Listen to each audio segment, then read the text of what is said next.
Yesu akamwambia, nipe maji ninywe.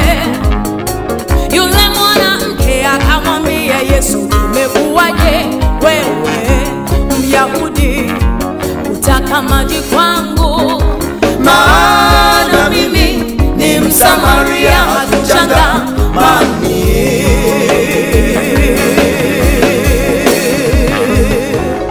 Mwanamke mmoja Msamaria alikwenda kuteka maji katika kisima cha Yakobo. Yesu akamwambia, nipe maji ninywe. Yule mwanamke akamwambia Yesu, imekuwaje wewe Myahudi kutaka maji kwangu? Maana mimi ni Msamaria, hatuchangamani.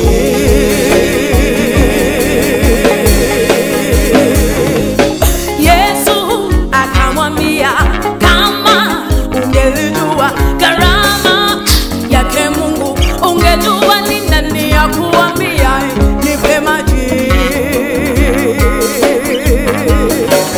Ungemwomba yeye maji na angekupa maji, unywe tena maji yaliyo hai, maji ya uzima.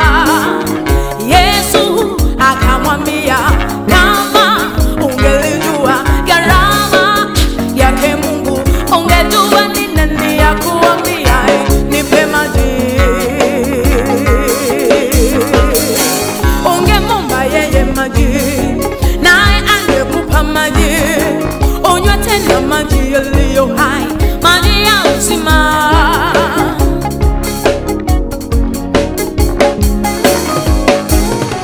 Yule mwanamke akamwambia, Bwana, una kitu cha kutekea na kisima hiki ni kirefu, basi umeyapata wapi hayo maji yaliyo hai? Yule mwanamke akamwambia, Bwana, una kitu cha kutekea na kisima hiki ni kirefu, basi umeyapata wapi